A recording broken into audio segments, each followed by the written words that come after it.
한국 교육. 그게 뭐 그리 대단하다고 난리야. 샌프란시스코 외곽의 조용한 마을에서 작은 소동이 일어났습니다.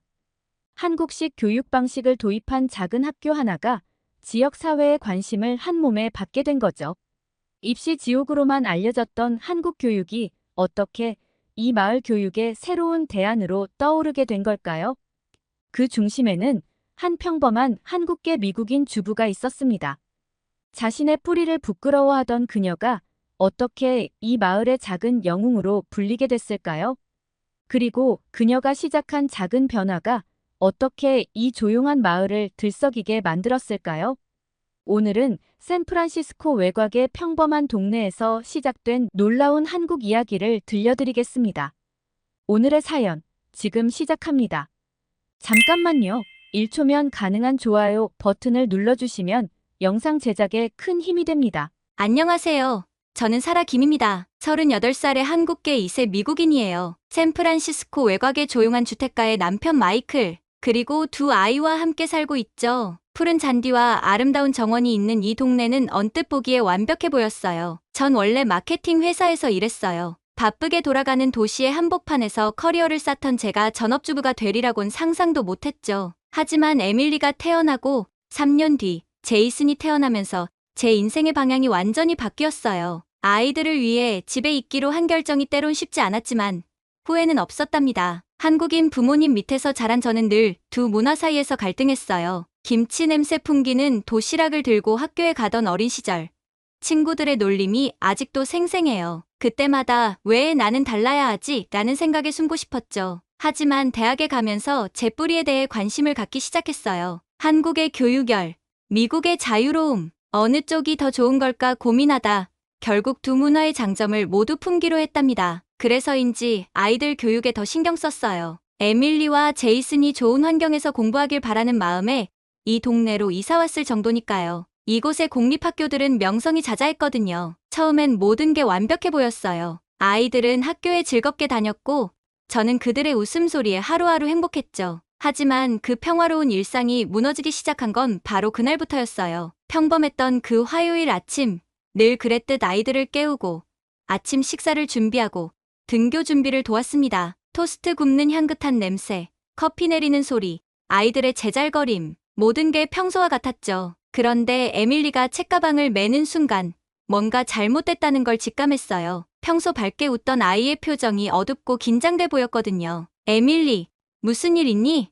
제 물음에 에밀리의 눈에서 눈물이 그렁그렁 맺혔어요. 11살 제 딸아이가 떨리는 목소리로 엄마 나 학교에 가기 싫어요라고 말하는 순간 세상이 무너지는 것 같았어요. 에밀리가 털어놓은 이야기는 충격 그 자체였습니다. 괴롭힘, 빼앗긴 점심, 쓰레기통에 버려진 책가방, 그리고 이 모든 상황을 그저 장난이라며 넘어가는 선생님의 무책임한 태도까지. 제 딸이 겪은 고통을 상상하니 가슴이 미어졌어요. 어떻게 이런 일이 우리 아이에게 일어날 수 있지?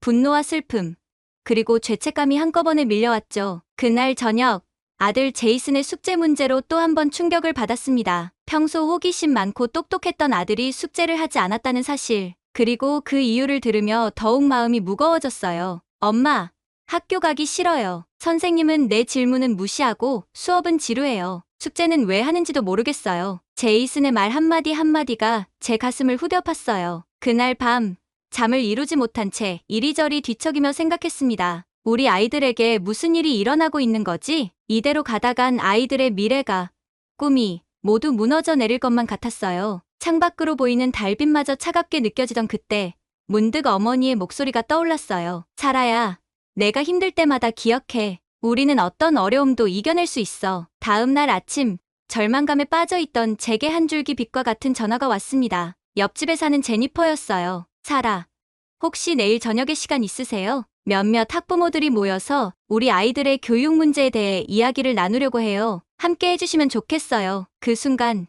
제 가슴 속에서 작은 희망의 불씨가 피어오르는 걸 느꼈어요. 네, 꼭 갈게요. 다음 날 저녁, 저는 긴장된 마음으로 제니퍼의 집을 찾았어요. 거실에는 이미 여러 학부모들이 모여 있었죠. 그들의 표정에서 저와 같은 고민과 걱정을 읽을 수 있었어요. 모임이 시작되고 한 명씩 자신의 이야기를 털어놓기 시작했습니다. 놀랍게도 모두가 비슷한 문제로 고민하고 있었어요. 학교 폭력, 낮은 교육 수준, 무관심한 교사들, 우리가 믿고 의지했던 교육 시스템이 무너지고 있다는 사실을 실감했죠. 우리가 직접 나서야 해요. 제니퍼의 말에 모두가 고개를 끄덕였어요. 우리 아이들의 미래를 위해 우리가 변화의 주체가 되어야 합니다. 그 순간 제 안에서 뭔가가 깨어나는 걸 느꼈어요. 그래, 이대로 주저앉을 순 없어. 우리가 나서야 해. 그날 밤 집으로 돌아오는 길에 저는 결심했어요. 차가운 밤 공기가 제 뺨을 스치며 지나갔지만 제 마음속엔 뜨거운 열정이 타오르고 있었죠. 그때는 몰랐어요. 이 작은 결심이 얼마나 큰 변화를 가져올지, 그리고 그 변화의 중심에 한국이 있을 거라곤 상상도 못했답니다. 하지만 지금 돌이켜보면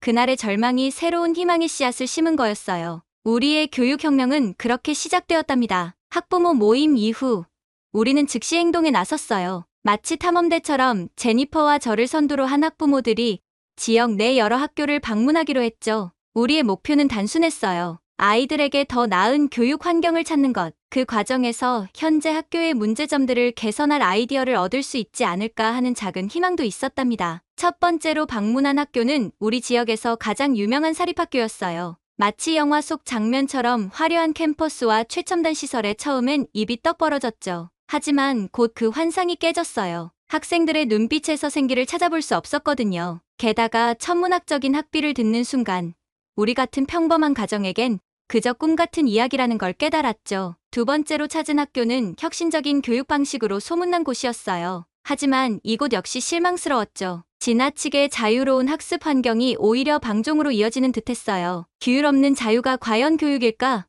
의문이 들더라고요. 세 번째, 네 번째, 학교를 방문할수록 우리의 마음은 점점 무거워졌어요. 어떤 학교는 폭력 문제가 심각했고, 또 다른 학교는 선생님들의 열정이 식은 듯 보였죠. 우리가 꿈꾸던 이상적인 학교는 어디에도 없는 것 같았어요. 이게 정말 미국 교육의 현주소인가요? 한 학부모가 한숨을 쉬며 말했어요. 모두의 얼굴에 절망감이 가득했죠. 마치 우리의 희망이 모래성처럼 무너져 내리는 것 같았어요. 그러던 어느 날, 우연히 들른 카페에서 운명의 실마리를 잡게 됐어요. 옆 테이블에 앉은 부유해 보이는 부부의 대화가 우연히 제 귀에 들어왔거든요. 여보, 우리 애도 그 한국 학교로 전학시키는 게 어때요? 요즘 상류층 사이에서 소문이 좋더라고요. 그 말을 듣는 순간 제 귀가 쫑긋섰어요. 한국 학교라고? 그게 뭐지? 호기심을 참지 못한 저는 용기를 내어 그 부부에게 다가갔어요. 놀랍게도 그들은 기꺼이 정보를 나눠주었죠. 샌프란시스코 외곽에 있는 작은 학교. 한국식 교육 방식을 도입했다고 하더라고요. 그날 저녁, 저는 흥분된 목소리로 제니퍼에게 전화했어요. 제니퍼, 내일 그 한국 학교에 가봐요. 뭔가 특별한 게 있을 것 같아요. 제 목소리에는 오랜만에 희망이 깃들어 있었죠. 다음 날 아침, 우리는 마치 보물을 찾아 떠나는 모험가처럼 들뜬 마음으로 그 학교를 향해 출발했어요. 구불구불한 도로를 따라 차를 몰고 가다 보니 멀리서 학교 건물이 보이기 시작했어요. 그런데 세상에, 학교 주변 거리가 온통 사람들로 북적거리고 있었어요. 저게 다 뭐죠? 제니퍼가 놀란 목소리로 물었어요. 자세히 보니 그들은 모두 등교하는 아이들과 학부모들이었어요. 그런데 더 놀라운 건 그들 사이를 누비며 교통정리를 하는 사람들이 있다는 거였죠. 저건 학부모들인가요? 저도 모르게 중얼거렸어요. 마치 잘 짜여진 오케스트라처럼 모든 것이 질서정연하게 움직이고 있었어요. 그렇게 우리는 처음으로 한국 학교라는 새로운 세계와 마주하게 되었어요. 그때는 몰랐죠. 이 작은 발견이 우리의 인생을, 아니 어쩌면 이 지역의 교육 전체를 뒤흔들 큰 파도의 시작점이 될 줄은요. 마치 오래 찾던 보물을 발견한 듯한 설렘과 기대감으로 가득 찬 채 우리는 학교 정문을 향해 발걸음을 옮겼죠. 한국 학교에 발을 들이는 순간 마치 시간 여행을 한 것 같았어요. 평범해 보이는 외관과는 달리 내부는 완전히 다른 세계였죠. 복도를 걸어가는 학생들의 눈빛부터 달랐어요. 호기심과 열정으로 가득 찬 눈동자들이 인상적이었죠. 그 눈빛들은 마치 배움이라는 불꽃으로 타오르는 것 같았어요. 우리를 맞이한 데이비드 리 교장 선생님은 한국계 미국인으로 따뜻한 미소로 우리를 환영해 주셨어요. 그의 눈빛에서 교육에 대한 열정이 느껴졌죠. 어서 오세요. 우리 학교에 관심 가져주셔서 감사합니다. 그의 목소리에는 자부심이 묻어났어요. 리 교장 선생님의 안내로 학교 곳곳을 둘러보기 시작했어요. 첫 번째로 들른 곳은 6학년 수학 교실이었죠. 문을 열자마자 저는 눈을 의심했어요. 칠판에 적힌 수학 문제들은 우리 지역 8학년도 어려워할 만한 수준이었거든요. 이건 6학년 수업인가요? 제가 놀라 물었죠. 리 교장 선생님은 빙그레 웃으셨어요. 네, 맞습니다. 우리는 한국의 교육 과정을 기반으로 하고 있거든요. 하지만 단순히 어렵게 가르치는 게 아니라 학생들이 이해할 수 있도록 천천히 그리고 깊이 있게 가르칩니다. 교실 안을 자세히 들여다보니 아이들이 즐겁게 문제를 풀고 있는 게 보였어요. 스트레스 받는 모습이 아니라 마치 퍼즐을 맞추듯 재미있게 수학 문제와 씨름하고 있었죠. 이런 광경은 처음 봤어요. 다음으로 향한 곳은 급식실이었어요. 문을 열자마자 향긋한 냄새가 코를 자극했죠. 와, 이 냄새는 뭐죠? 제니퍼가 물었어요. 오늘의 급식입니다. 불고기, 된장찌개, 그리고 각종 채소 반찬이에요. 리 교장 선생님의 대답에 우리는 눈이 휘둥그레졌어요. 이런 고급스러운 음식을 매일 먹는다고요? 영양사님을 만나 이야기를 나눠보니 더 놀라운 사실을 알게 됐어요. 모든 재료는 신선하고 건강한 것으로만 사용하고 음식은 매일 아침 새로 만든다고 하더라고요. 아이들의 건강과 성장을 위해서는 좋은 음식이 필수죠. 박 영양사님의 말씀이 가슴에 와 닿았어요. 급식실 한쪽에서는 아이들이 직접 식판을 정리하고 음식물 쓰레기를 분리하는 모습도 보였어요. 리 교장 선생님은 이를 통해 책임감과 환경의식도 기른다고 설명해 주셨죠. 마지막으로 들른 곳은 운동장이었어요. 그곳에서 우리는 또 다른 놀라운 광경을 목격했죠. 아이들이 서로 돕고 격려하며 체육 수업을 받고 있었거든요. 승부에 연연하기보다는 함께 즐기는 모습이 인상적이었어요. 우리는 단순한 체육 활동이 아니라 협동심과 리더십을 기르는 시간으로 활용합니다. 리 교장 선생님의 설명에 고개가 절로 끄덕여졌어요. 운동장 한편에는 작은 텃밭도 있었어요. 아이들이 직접 채소를 기르고 그것으로 요리 수업도 한다고 하더라고요. 전인적 교육의 현장을 목격하는 것 같았죠. 학교 투어를 마치고 교장실로 돌아와 앉았을 때 저는 머릿속이 복잡했어요. 이렇게 좋은 학교가 있었다니 정말 믿기지 않았거든요. 리 교장 선생님, 정말 궁금한 게 있어요. 어떻게 이런 훌륭한 시스템을 만들어내신 거죠? 제 목소리에는 경외감이 가득했어요. 리 교장 선생님은 잠시 생각에 잠기더니 천천히 말씀하셨어요. 우리는 한국의 교육 철학과 미국의 장점을 결합했습니다. 높은 학구열과 규율, 그리고 창의성과 자유로움을 동시에 추구하죠. 한국 교육의 장점인 체계적인 학습과 존중의 문화, 그리고 미국 교육의 강점인 자유로운 토론과 개성 존중을 조화롭게 섞으려 노력했어요. 그 말을 들으며 저는 문득 제 뿌리를 떠올렸어요. 한국계 미국인으로서 저 역시 두 문화의 장점을 가진 사람이잖아요. 그동안 그걸 단점으로만 여겼는데 이제야 그 가치를 깨달은 것 같았죠. 그리고 무엇보다 중요한 건 아이들을 믿는 거예요. 리 교장 선생님이 덧붙이셨어요. 우리는 모든 아이가 무한한 가능성을 가지고 있다고 믿습니다. 그 가능성을 끌어내는 게 우리의 역할이죠. 학교를 나서면서 저는 결심했어요. 이곳이다. 우리 아이들을 위한 최고의 선택이 바로 여기라고요. 한국식 교육의 장점과 미국식 교육의 자유로움이 조화롭게 어우러진 이곳에서 우리 아이들이 자신의 뿌리를 자랑스러워하며 성장할 수 있을 것 같았어요. 차에 오르면서 제니퍼와 눈을 마주쳤어요. 그녀의 눈빛에서도 같은 결심이 보였죠. 사라, 우리가 찾던 게 바로 이거였어. 제니퍼의 말에 저는 고개를 끄덕였어요. 집으로 향하는 길, 마음은 이미 새로운 희망으로 가득 찼어요. 하지만 그땐 몰랐죠. 이 결정이 가져올 파장이 얼마나 클지, 그리고 우리 가족의 삶을 어떻게 바꿔놓을지는요. 집에 돌아온 저는 흥분을 감추지 못하고 남편 마이클에게 한국 학교에 대해 열정적으로 설명했어요. 마치 보물을 발견한 탐험가처럼 눈을 반짝이며 말하는 제 모습을 보고 마이클은 놀란 듯했죠. 사라, 잠깐만. 아이들을 전학시키겠다고? 마이클의 눈썹이 찌푸려졌어요. 그게 정말 최선일까? 우리가 아는 건 하루 방문한 인상뿐이잖아. 남편의 우려를 이해할 수 있었어요. 새로운 환경, 다른 교육 방식, 변화는 항상 두렵고 불확실하니까요. 하지만 저는 확신이 있었어요. 여보, 직접 봤어야 해요. 그곳은 정말 특별해요. 열정적으로 설명했죠. 아이들의 눈빛이 달랐어요. 호기심과 열정으로 가득 찼다고요. 우리 아이들도 그런 눈빛을 가질 수 있다면 좋겠어요. 며칠 동안 우리는 이 문제로 긴 대화를 나눴어요. 제가 본 것들, 느낀 것들을 하나하나 이야기했죠. 한국식 교육의 체계성, 미국식 교육의 자유로움이 어우러진 모습, 그리고 무엇보다 아이들의 행복해 보이는 표정들을 생생하게 전달했어요. 마이클은 여전히 걱정이 많았어요. 하지만 사라, 우리 아이들이 적응할 수 있을까? 에밀리는 이제 겨우 친구들과 잘 지내기 시작했고, 제이슨은 아직 어린데 저는 남편의 손을 꼭 잡았어요. 마이클, 우리 아이들은 강해요. 그리고 우리가 함께 있잖아요. 이건 우리 가족 모두가 극복해 나갈 수 있을 거예요. 결국 마이클도 천천히 마음을 열기 시작했어요. 알았어, 사라. 한번 시도해보자. 마이클이 마침내 동의했을 때 안도의 한숨이 나왔어요. 다음은 아이들과의 대화였죠.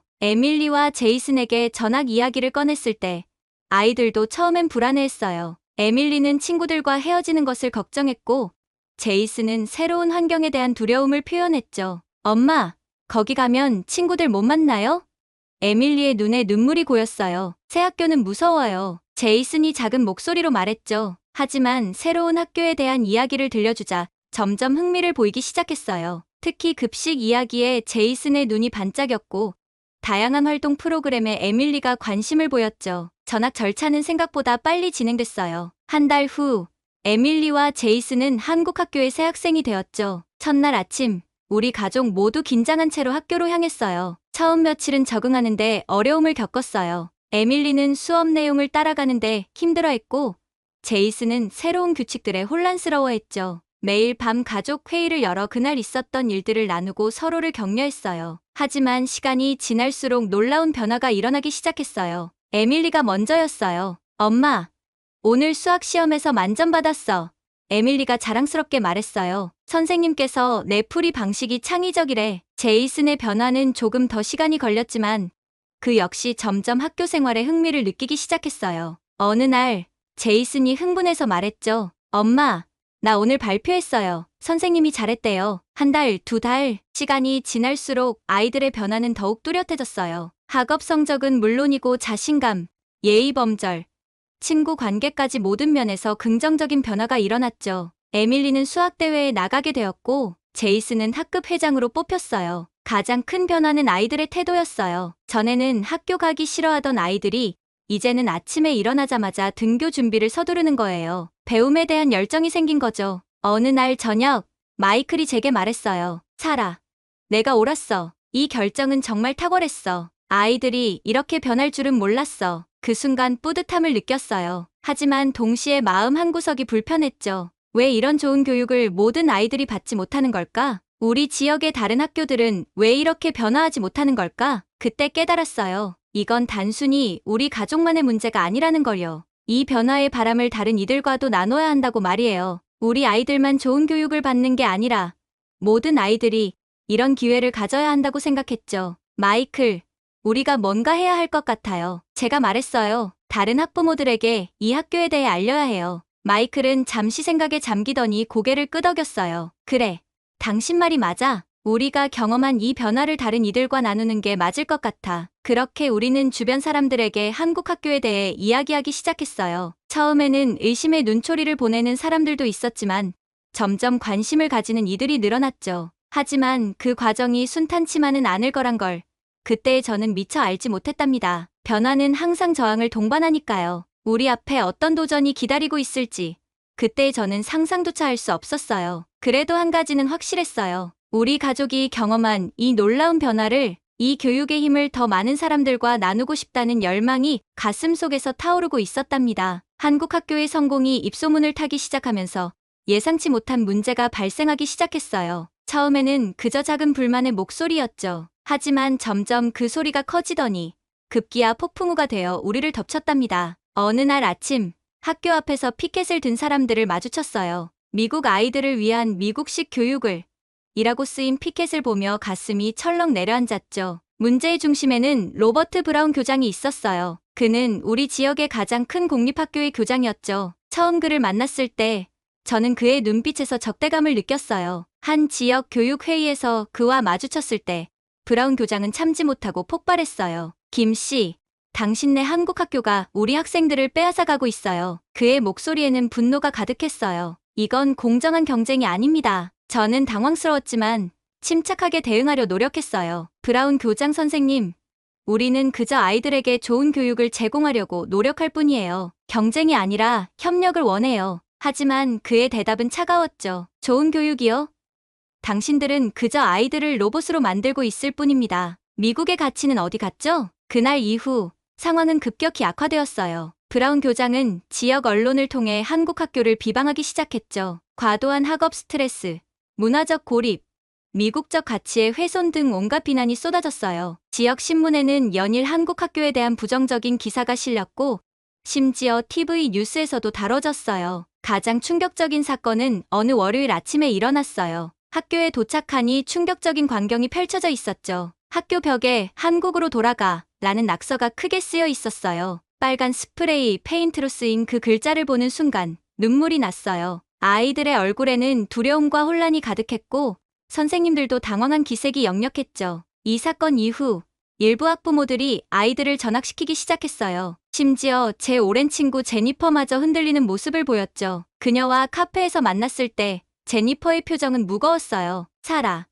나도 이 교육 방식이 좋다는 걸 알아. 하지만 이런 상황에서 우리 아이들이 상처받지 않을까 걱정돼. 어제는 우리 애가 집에 오다가 너희 나라로 돌아가라는 말을 들었대. 제니퍼의 말에 가슴이 찢어지는 것 같았어요. 저는 절망감에 빠졌어요. 그토록 믿었던 교육 방식, 그토록 확신했던 선택이 이렇게 무너지는 걸 보는 것은 정말 고통스러웠죠. 하지만 포기할 순 없었어요. 그날 밤, 우리는 긴급 학부모 모임을 열고 대책을 논의했어요. 데이비드 리 교장 선생님도 함께했죠. 교장실은 긴장감으로 가득 찼지만 리 교장 선생님의 목소리는 차분했어요. 우리가 할 수 있는 건 진실을 알리는 것뿐입니다. 리 교장 선생님이 말씀하셨어요. 우리의 교육 철학, 아이들의 성장 과정, 이 모든 것을 투명하게 공개해야 해요. 두려워하지 말고 당당하게 맞서야 합니다. 우리는 즉시 행동에 나섰어요. 지역 주민들을 초대해 학교 설명회를 열었어요. 수업을 공개하고 급식 체험의 기회도 제공했죠. 아이들의 성장 스토리도 진솔하게 나눴고요. 한국 문화의 날을 정해 지역 주민들을 초대해 한국 음식과 문화를 체험할 수 있는 기회도 마련했어요. 처음에는 반응이 미미했어요. 설명회에 온 사람은 고작 5명뿐이었죠. 하지만 우리는 포기하지 않았어요. 매주 설명회를 열고 직접 발로 뛰며 사람들을 초대했죠. 그렇게 한 달, 2달, 조금씩, 아주 조금씩 변화가 일어나기 시작했어요. 실제로 본인이 생각했던 것과 다르네요. 한 학부모가 말했어요. 그의 눈에는 놀라움이 가득했죠. 이런 교육을 받으면 우리 아이도 달라질 수 있을까요? 다른 학부모가 물었어요. 그 질문에서 희망을 발견할 수 있었죠. 그리고 마침내 예상치 못한 곳에서 도움의 손길이 왔어요. 바로 에밀리의 옛 친구 제시카였죠. 한때 에밀리를 괴롭혔던 그 아이요. 제시카가 떨리는 목소리로 말했어요. 저도 이 학교에 다니고 싶어요. 여기 아이들은 모두 행복해 보여요. 저도 그렇게 되고 싶어요. 이 작은 변화가 시작이었어요. 용기 있는 결정이 다른 아이들에게도 영향을 미쳤죠. 조금씩 오해가 풀리고 이해의 폭이 넓어졌어요. 물론 여전히 브라운 교장의 반대는 거셌어요. 하지만 우리는 흔들리지 않았어요. 우리가 옳은 일을 하고 있다는 믿음이 있었으니까요. 그리고 그 믿음이 우리를 더 강하게 만들어 주었답니다. 매일 밤 잠들기 전 저는 다짐했어요. 우리는 포기하지 않을 거야. 이 싸움에서 지면 우리 아이들의 미래도 잃는 거야. 그리고 그 다짐이 저를 더 강하게 만들어 주었죠. 앞으로 어떤 어려움이 기다리고 있을지 모르지만 우리는 함께 극복해 나갈 거예요. 이것은 단순한 학교 선택의 문제가 아니라 우리 아이들의 미래를 위한 싸움이니까요. 그리고 저는 이 싸움에서 절대 물러서지 않을 겁니다. 한국 학교를 둘러싼 갈등이 절정에 달했을 때 마치 하늘에서 구원의 손길이 내려온 듯한 일이 벌어졌어요. 유명 교육 컨퍼런스에서 우리 학교가 혁신적인 교육 모델로 소개된 거예요. 그날 아침 리 교장 선생님의 다급한 전화를 받았어요. 사라 씨, 큰일 났어요. 아니, 좋은 일이 생겼다고 해야 할까요? 이게 무슨 일이죠? 저는 깜짝 놀라 물었어요. 심장이 빠르게 뛰기 시작했죠. 학교에 도착해보니 리 교장 선생님의 눈에는 기쁨의 눈물이 고여 있었어요. 우리의 노력이 드디어 인정받은 것 같네요. 이 소식은 마치 들불처럼 빠르게 퍼져나갔어요. 전국의 교육자들이 우리 학교를 방문하기 시작했고 언론의 관심도 뜨거워졌죠. TV 카메라가 학교 앞에 줄지어 서 있는 모습을 보며 이게 꿈인지 현실인지 분간이 가지 않았어요. 한국식 교육의 장점을 미국 시스템에 어떻게 접목시켰나요? 학생들의 스트레스 관리는 어떻게 하고 계신가요? 이 모델을 다른 학교에도 적용할 수 있을까요? 질문은 끝없이 이어졌어요. 때로는 하루에 수십 통의 전화를 받기도 했죠. 우리는 최선을 다해 답변했고 우리의 경험을 나눴어요. 때로는 지치기도 했지만 우리의 노력이 인정받고 있다는 사실에 큰 보람을 느꼈답니다. 그러던 어느 날 뜻밖의 손님이 찾아왔어요. 바로 브라운 교장이었죠. 그가 교장실 문을 노크했을 때 저는 무슨 일이 일어날지 걱정되었어요. 김 선생님, 잠깐 이야기 좀 할 수 있을까요? 그의 목소리에는 더 이상 적대감이 느껴지지 않았어요. 오히려 약간의 부끄러움이 묻어 있었죠. 브라운 교장은 자리에 앉자마자 고개를 숙이며 말했어요. 제가 너무 편협했던 것 같습니다. 이제 보니 우리가 배울 점이 많네요. 정말 죄송합니다. 그의 사과에 저는 놀라움을 감출 수 없었어요. 그리고 그가 한 제안은 더욱 놀라웠죠. 한국 학교의 교육 방식을 그의 학교에도 일부 도입하고 싶다는 거예요. 물론이에요. 브라운 선생님, 함께 협력해서 더 나은 교육을 만들어 갈 수 있을 거예요. 제 목소리가 떨렸어요. 기쁨의 눈물을 참느라 애를 썼죠. 이 사건을 계기로 우리 지역의 교육 풍경이 마치 봄날의 꽃들처럼 빠르게 변하기 시작했어요. 한국 학교와 공립학교가 서로의 장점을 배우고 단점을 보완하는 새로운 모델이 만들어졌죠. 급식 시스템이 개선되어 아이들은 더 건강한 음식을 먹게 되었고, 인성교육이 강화되어 아이들의 품성이 눈에 띄게 좋아졌어요. 학업에 대한 열정은 높아졌지만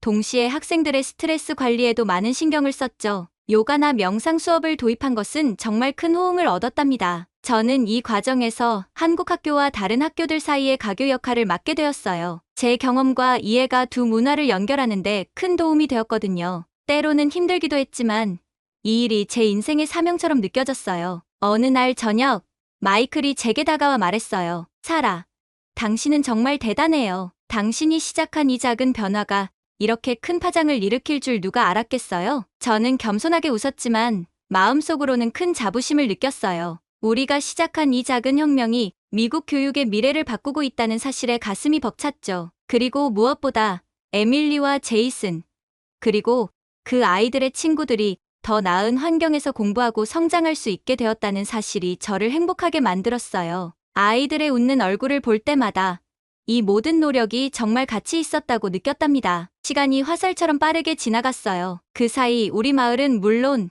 주변 지역의 교육 풍경도 많이 달라졌답니다. 어느덧 에밀리가 졸업하게 되었을 때 꽃향기 가득한 강당에 앉아 딸아이가 단상에 오르는 모습을 지켜보며 지난 일들이 주마등처럼 스쳐 지나갔어요. 처음 한국 학교에 왔을 때의 두려움 가득한 눈빛, 점점 밝아지는 표정, 그리고 지금의 자신감 넘치는 모습까지. 에밀리의 연설은 감동적이었어요. 학교에 가는 것이 두려웠던 아이가 이제는 꿈을 찾고 그 꿈을 향해 달려갈 용기를 얻었다고 말하는 모습에 저도 모르게 눈시울이 붉어졌죠. 졸업식이 끝나고 집으로 돌아오는 길, 제이슨도 내년에 멋진 연설을 하고 싶다며 들떠 있었어요. 마이클은 아이들을 자랑스러워하며 우리 모두가 함께 만들어낸 변화라고 말했죠. 집에 도착하니 뜻밖의 손님들이 기다리고 있었어요. 제니퍼, 리 교장 선생님, 그리고 놀랍게도 브라운 교장 선생님까지 모두가 우리의 변화와 성장을 축하해 주었어요. 브라운 교장 선생님은 이제 다른 도시에서도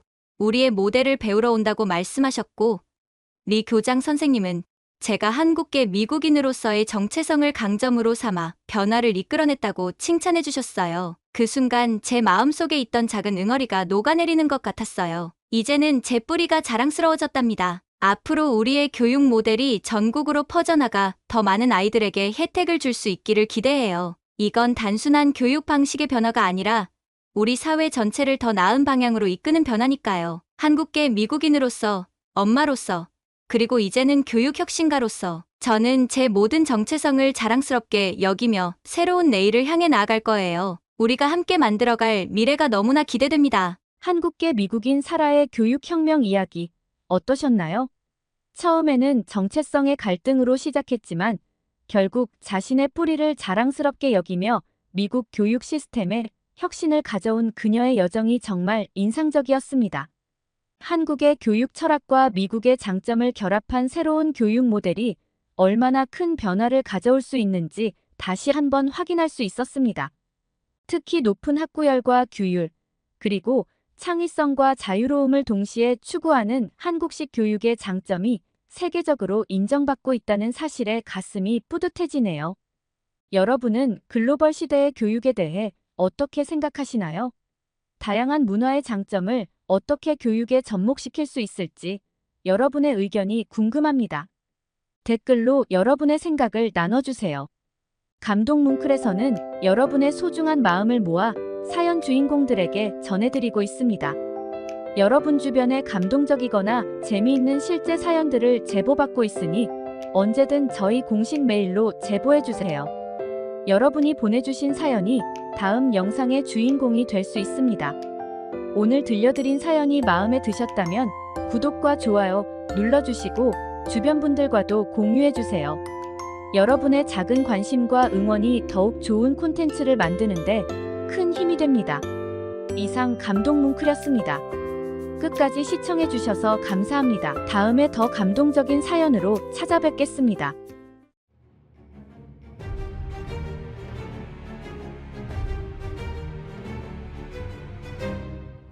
최근 인도에서 일어난 삼성전자 공장 파업 소식이 전 세계를 놀라게 했습니다.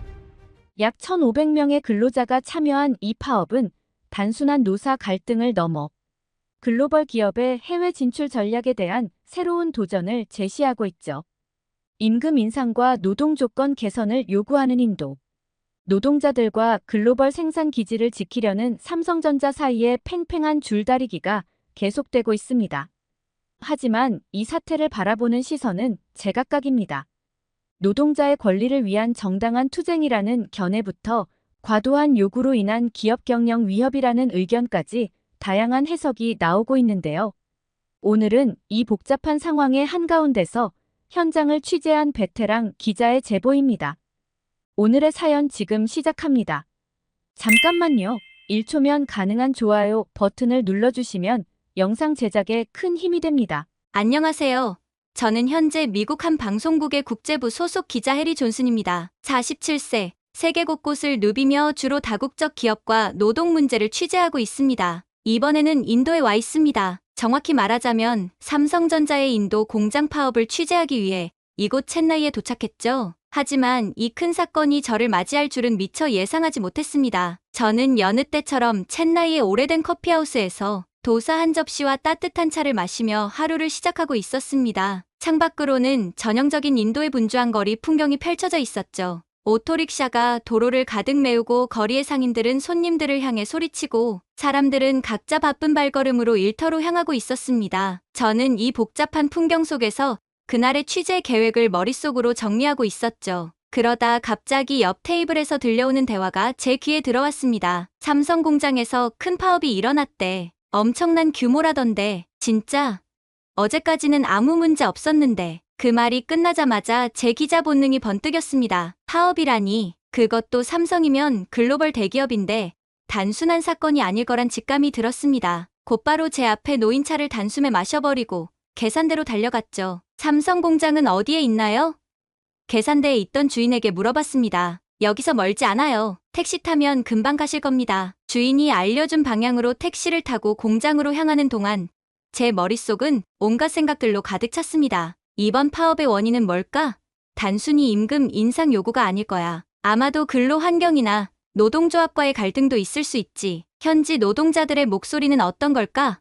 기자로서의 감각이 깨어나며 저는 더 많은 질문을 떠올렸습니다. 챈나이의 도로를 빠르게 달리는 택시 안에서 창밖을 내다보니 저 멀리서부터 커다란 인파가 보이기 시작했습니다. 공장 가까이 다다르자 수많은 사람들이 피켓을 들고 공장 앞에 모여 있었습니다. 각종 구호가 적힌 피켓들 사이로 분노에 찬 노동자들의 얼굴이 눈에 들어왔죠. 현장 분위기는 긴장감으로 가득했고 경찰들도 그 주변을 둘러싸며 상황을 주시하고 있었습니다. 저는 택시에서 내리자마자 카메라를 들고 현장으로 걸어갔습니다. 기자로서 이런 현장은 더없이 익숙했지만 매번 새로운 긴장감이 제 안에 피어나는 걸 느낍니다. 사람들 사이를 헤집고 나아가며 노동조합 관계자나 현지 기자들과 접촉할 기회를 찾고 있었습니다. 사실 인도의 노동 문제는 이미 여러 차례 국제적 관심을 받아왔죠. 이번 파업 역시 그 연장선에서 바라봐야 할 필요가 있었습니다. 이곳 노동자들이 왜 파업을 했는지, 그들의 요구사항은 무엇인지, 그리고 삼성전자가 과연 어떤 입장을 취하고 있는지 파헤치는 게 제 역할이었죠.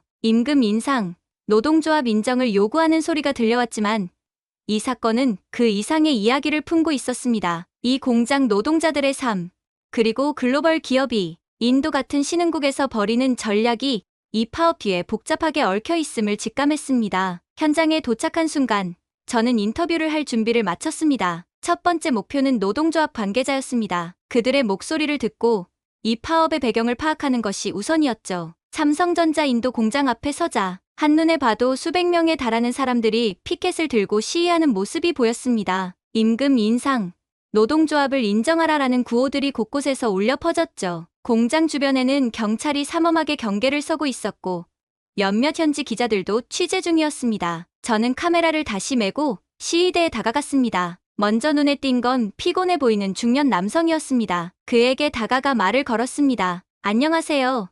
저는 국제부 기자 해리 존슨입니다. 여기 파업에 대해 취재하고 있는데 잠깐 이야기 나눌 수 있을까요? 그는 저를 잠시 쳐다보더니 고개를 끄덕였습니다. 삼성 공장에서 일하고 계신가요? 제가 물었습니다. 예, 저는 여기서 오래 일했습니다. 그런데 요즘은 일이 너무 힘들어졌어요. 회사는 계속해서 더 많은 생산량을 요구하는데 그에 비해 임금은 제자리 걸음입니다. 우리는 더 이상 참을 수 없었죠. 그의 목소리에는 지친 기색과 함께 분노가 서려 있었습니다. 저는 메모장을 꺼내 그의 말을 기록했습니다. 이번 파업의 주요 요구사항은 무엇인가요? 제가 묻자 그는 피켓을 가리켰습니다. 우리는 단지 공정한 임금을 원합니다. 그리고 노동조합이 공식적으로 인정받기를 원해요. 회사가 우리의 목소리를 무시하는 데 지쳤습니다. 그의 말은 이번 파업의 핵심을 잘 요약하고 있었습니다. 저는 이번 사태가 단순히 임금 인상만이 아니라 노동조합의 인정과 근로 환경 개선을 위한 투쟁임을 깨달았습니다. 그의 말에 따르면 삼성전자 인도 공장은 높은 생산량을 유지하기 위해 노동자들에게 무리한 요구를 했고 그 결과로 노동자들의 불만이 터져나온 것이라고 했죠. 인터뷰를 마친 후 저는 현지 노동조합 사무실로 향했습니다. 그곳에서 저는 파업을 주도하고 있는 주요 인물인 라젠드라 씨를 만날 수 있었습니다. 그는 20년간 노동운동에 몸담아 온 베테랑이었고 이번 파업의 중심에 서 있었습니다. 라젠드라 씨, 이번 파업에서 노동자들이 가장 크게 요구하는 것은 무엇인가요? 제가 묻자 그는 진지한 표정으로 답했습니다. 우리가 요구하는 것은 단순합니다. 정당한 대우를 받는 것입니다. 삼성전자는 이윤을 창출하기 위해 끊임없이 노동자를 착취하고 있어요. 임금은 주변 제조업체들보다 낮은 수준입니다. 특히 첸나이 공장의 근로 조건은 말도 안 되게 열악합니다. 우리는 단지 우리의 권리를 주장하고 있을 뿐입니다. 저는 그의 말을 경청하며 메모를 계속했습니다. 파업의 원인은 단순한 임금 문제가 아니었습니다.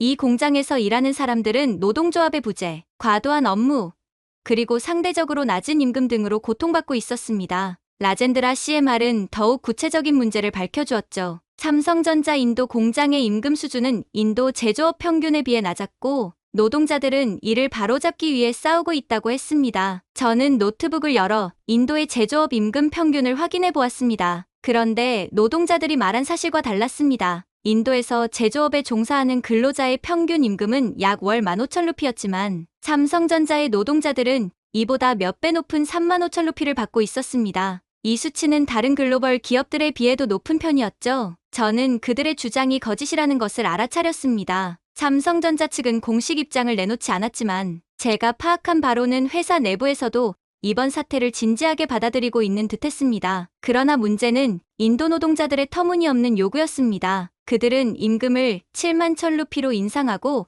근무시간 단축과 직원 사망 시 가족에게 직장을 승계하며 자녀들의 사립학교 학비로 연 5만 루피를 지원하기를 요구했죠. 이런 말도 안 되는 요구를 어떻게 받아들일지 삼성전자, 인도 법인의 입장을 들어봐야겠다고 생각했습니다. 노동자들이 요구하는 임금 인상과 노동조합 인정에 대해 그들은 어떻게 대응할지, 그리고 이 상황이 인도의 다른 외국계 기업들에 어떤 영향을 미칠지 더 깊이 파헤쳐야 할 때였습니다. 삼성전자 인도 법인 건물 앞에 도착하자 공기가 다르다는 걸 바로 느꼈습니다. 담당자는 깔끔한 정장 차림에 친절한 미소로 저를 맞이했죠. 하지만 가까이서 보니 그의 눈가에는 피로와 약간의 긴장감이 엿보였습니다. 이 사태가 단순한 문제가 아니라는 걸 그는 잘 알고 있었겠죠. 저도 그걸 느꼈습니다. 우리는 자리에 앉아 간단한 인사를 나누고 본격적으로 대화를 시작했습니다. 사실 여기까지 오는 동안 제 호기심은 점점 커졌습니다. 삼성전자가 이번 파업을 어떻게 받아들이고 또 어떤 대응을 준비하고 있을지 궁금했거든요. 이번 파업에 대해 삼성전자의 공식 입장을 듣고 싶습니다. 제가 먼저 입을 열었습니다. 담당자는 미소를 지으며 차분하게 대답했습니다. 삼성전자는 노동자들과의 대화를 언제나 중요하게 생각해 왔습니다. 이번 파업도 그 연장선에서 보고 있으며 우리는 적극적으로 소통을 시도하고 있습니다. 문제를 해결하기 위해 최선을 다하고 있습니다. 그의 말에서 신중함이 느껴졌습니다. 하지만 노동자들 사이에서는 이 소통이 충분하지 않았다고 주장하는 목소리도 있었습니다. 노동자들이 주장하는 임금 인상과 노동조합 인정에 대해 회사 측 입장은 어떤가요?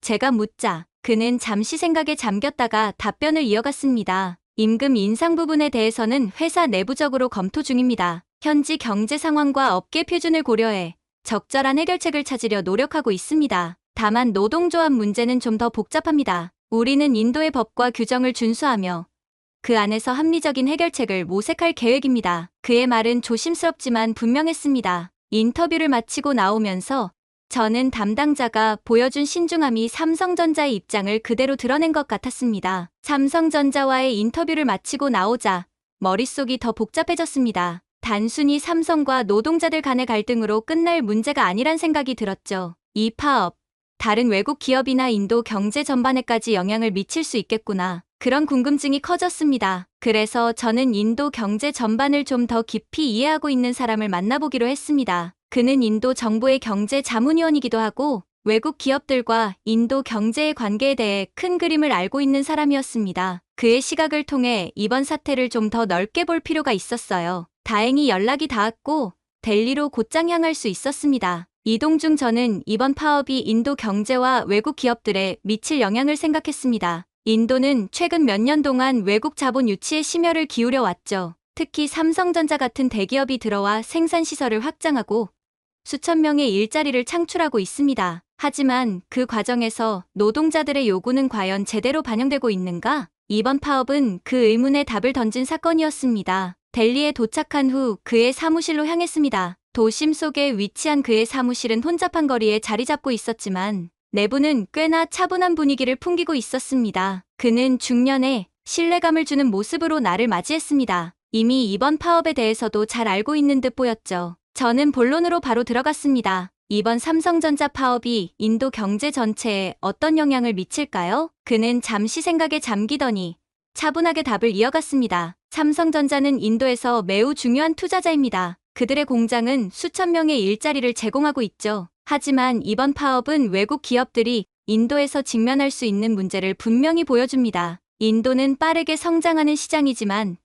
그만큼 노동 문제는 복잡하고 해결하기 어려운 과제가 됩니다. 그의 말에서 저는 확실히 느꼈습니다. 삼성전자 같은 글로벌 대기업들이 인도에서 그리는 미래가 단지 생산량과 투자 규모만이 아니라 노동자들과의 관계에서도 중요한 과제가 될 거란 걸 말이죠. 그는 인도 경제의 강점과 약점을 균형 있게 설명해 주었습니다. 그럼 다른 외국 기업들도 비슷한 문제를 겪을 가능성이 있나요?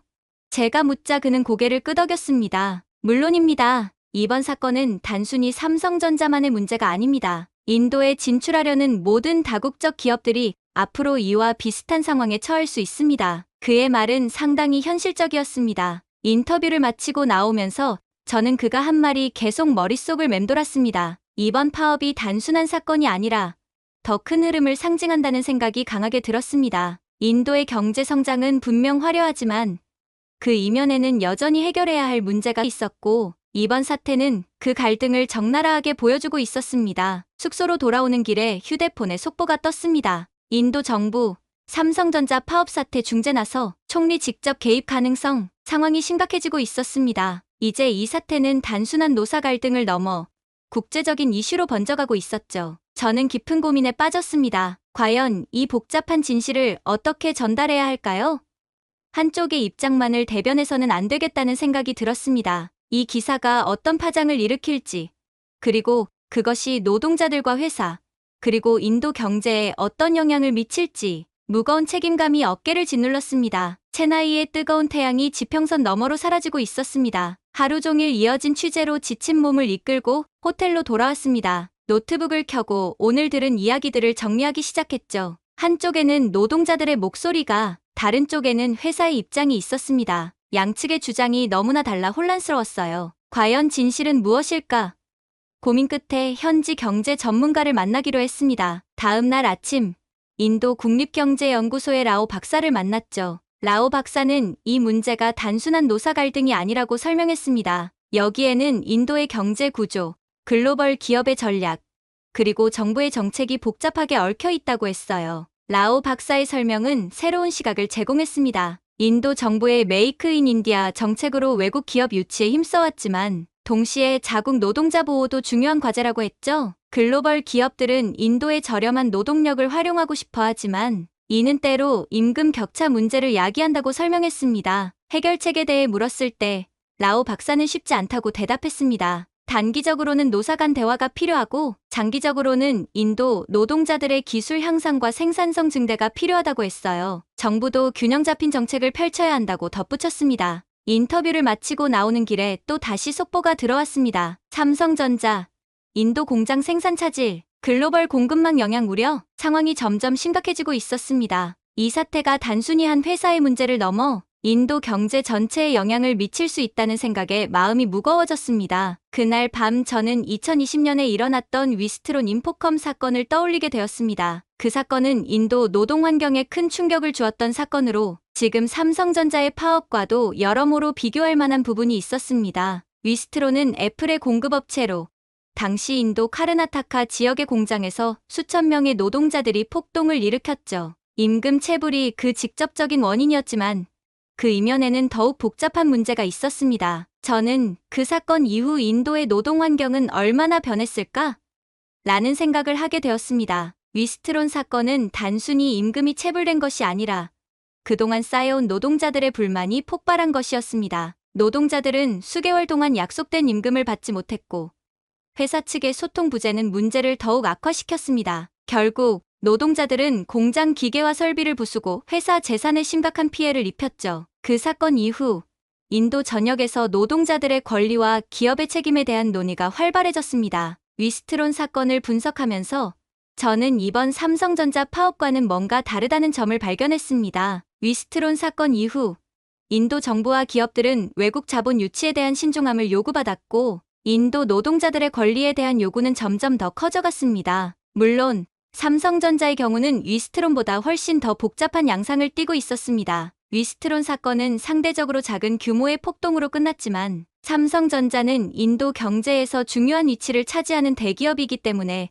그 영향력은 훨씬 더 크다고 할 수 있습니다. 체나이의 뜨거운 태양이 서서히 지평선 너머로 사라지는 가운데 이번 삼성전자 파업 사태의 실체가 점점 더 선명해지고 있습니다. 겉으로 보기에는 단순한 노사 갈등으로 보일 수 있지만 그 이면에는 인도 사회의 깊은 구조적 문제들이 도사리고 있었습니다. 인도 쇼크라고 불러도 과언이 아닐 정도로 이번 사태는 우리에게 큰 충격을 안겨주었습니다. 무엇보다 인도 노동자들의 과도한 요구가 눈에 띕니다. 그들은 이미 업계 평균을 웃도는 대우를 받고 있음에도 불구하고 더 높은 임금과 혜택을 요구하고 있습니다. 인도 정부의 태도 또한 실망스럽기 그지없습니다. 한편으로는 외국 기업을 유치하겠다고 하면서 다른 한편으로는 그 기업들을 제대로 보호하지 못하고 있습니다. 이는 마치 귀한 손님을 초대해 놓고 제대로 된 대접은커녕 불편하게 만드는 무례한 주인과 같아 보입니다. 결국 이번 사태는 인도의 민낯을 여실히 보여주었다고 할 수 있겠습니다. 겉으로는 화려해 보이는 경제 성장 뒤에 숨겨진 후진적인 노동 문화와 미숙한 정부 정책이 적나라하게 드러난 것입니다. 이는 단순히 삼성전자만의 문제가 아니라 인도에 진출한 모든 외국 기업들이 직면할 수 있는 리스크라고 볼 수 있습니다. 이제 기업들은 중대한 선택의 기로에 서 있습니다. 인도라는 거대한 시장의 유혹은 분명 크지만 이런 불안정한 노동 환경과 예측 불가능한 정부 정책 속에서 과연 안정적인 경영이 가능할지 의문이 듭니다. 삼성전자를 비롯한 유명 기업들이 인도에 투자한 것은 단순히 이윤만을 위해서가 아닙니다. 그들은 인도의 발전에 기여하고 상호 이익을 추구하고자 했습니다. 하지만 이번 사태를 보면 그 선의가 배신당한 것만 같아 안타까울 따름입니다. 삼성전자와 같은 기업들이 해외에서 겪는 어려움에 대해 더 큰 관심과 지지가 필요할 때라고 생각하며 이 위기를 잘 극복하기를 응원합니다. 오늘은 삼성전자 인도 공장 파업에 대한 이야기를 전해드렸습니다.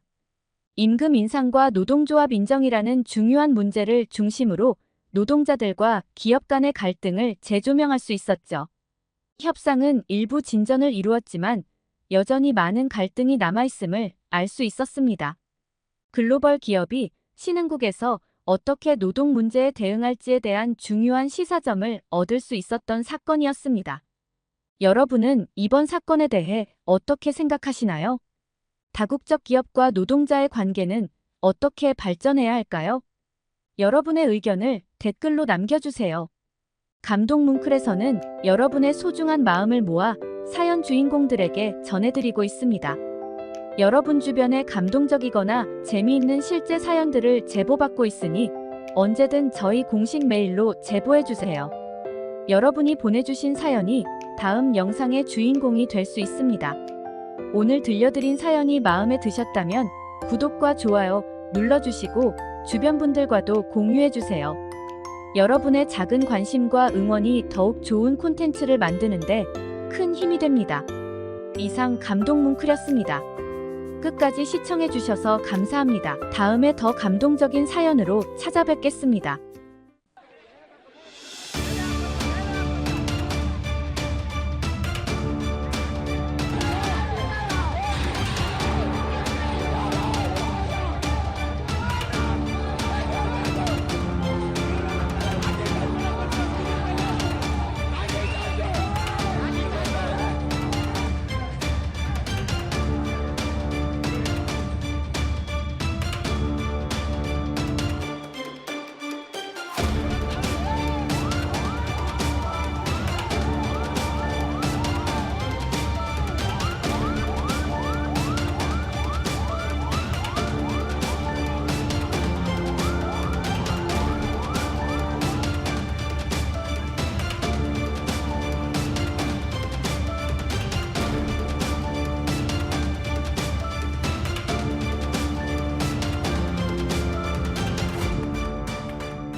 지난 9월 9일 인도 타밀나두주 스리페룸부두르에 위치한 삼성전자 생산 공장에서 대규모 노동쟁의가 발생했습니다. 약 1,500명의 근로자들이 참여한 이번 집단 행동은 수개월간 누적된 불만이 표출된 결과로 분석됩니다. 스리페룸부두르 공장은 삼성전자의 인도 사업 전략에서 중요한 위치를 차지하고 있습니다. 이 시설은 주로 대형 가전제품을 생산하며 연간 약 400만 대의 제품을 제조하고 있습니다. 이는 삼성전자 인도 사업부 전체 매출의 약 3분의 1을 차지할 정도로 중요한 비중입니다. 2023년 기준 삼성전자의 인도 시장 매출이 약 100억 달러에 달했다는 점을 고려하면 이 공장 하나만으로도 30억 달러 이상의 수익을 창출하고 있다고 볼 수 있습니다. 노동자들의 주요 요구사항은 크게 두 가지로 나뉘었습니다. 첫째는 대폭적인 임금 인상이었습니다. 현재 인도 제조업 분야의 평균 월급이 19,000루피 수준인 반면 삼성전자 공장 근로자들의 평균 임금은 25,000루피 약 300달러로 이미 업계 평균을 상회하고 있습니다. 그럼에도 불구하고 노동자들은 향후 3년에 걸쳐 단계적으로 임금을 인상하여 최종적으로 71,000루피 약 852달러까지 올려달라고 요구하고 있습니다. 이는 인도 제조업 평균 임금의 무려 373%에 해당하는 금액으로 상당히 높은 수준의 요구입니다. 두 번째 주요 요구사항은 노동조합의 공식 인정입니다. 근로자들은 삼성인도 노동자 연합의 정식 승인을 강력히 주장하고 있습니다. SIWU는 2023년 말부터 조직화를 시작하여 2024년 중반까지 약 1,000명의 조합원을 확보했다고 합니다. 이는 전체 공장 인력의 60% 이상을 차지하는 상당한 규모입니다. 삼성 측에서는 15%의 임금 인상과 의료보험 혜택 확대, 그리고 연간 성과급 지급을 제안했지만 노동조합 인정 문제에 대한 합의점을 찾지 못해 협상이 난항을 겪고 있습니다. 이 파업으로 인해 삼성전자는 하루에 약 10,000대의 가전제품 생산에 차질을 빚고 있습니다. 만약 파업이 한 달간 지속될 경우 300억 루피 약 4억 5천만 달러 이상의 손실이 예상된다는 분석이 나왔습니다. 이는 파업의 영향력이 상당히 크다는 것을 보여주는 수치입니다. 이 사태는 인도 정부의 주목을 받고 있습니다. 타밀나두 주정부는 갈등 해결을 위해 노동부 장관을 현장에 파견했으며 중앙정부 역시 상황을 면밀히 관찰 중입니다. 정부의 이러한 대응은 이번 파업이 인도의 메이크 인 인디아 정책과 외국인 투자 유치에 미칠 수 있는 부정적 영향에 대한 우려를 반영합니다. 인도에서 발생한 이번 노사 갈등은 최근 몇 년간 계속된 유사 사례들 중 하나입니다. 특히 글로벌 기업들의 생산 기지에서 이러한 문제가 반복되고 있습니다. 예를 들어 애플의 주요 공급업체인 폭스콘과 위스트론도 심각한 노사 문제를 겪었습니다. 2020년 12월 위스트론의 카르나타카주 아이폰 제조 공장에서는 대규모 노동자 시위가 발생했습니다. 약 2,000명의 근로자들이 임금 체불과 열악한 근로 환경에 항의하며 격렬한 시위를 벌였고 그 결과 약 700만 달러에 달하는 재산 피해가 발생했습니다. 더불어 공장 운영이 3개월간 중단되는 사태로 이어졌습니다. 폭스콘 역시 2021년 12월 첸나이 인근 공장에서 유사한 문제를 겪었습니다. 식중독 사건을 계기로 발생한 대규모 시위에는 전체 직원 17,000명 중 2,000명 이상이 참여했습니다. 이로 인해 공장이 일시적으로 폐쇄되었고 애플의 생산 일정에도 상당한 차질이 빚어졌습니다. 한국 기업들도 이러한 문제에서 자유롭지 않았습니다. 2023년 10월 현대자동차의 인도 첸나이 공장에서도 노동자들의 파업이 발생했습니다. 600명 이상의 근로자들이 참여한 이 파업에서 노동자들은 해고된 동료들의 복직과 노동조합의 공식 인정을 요구했습니다.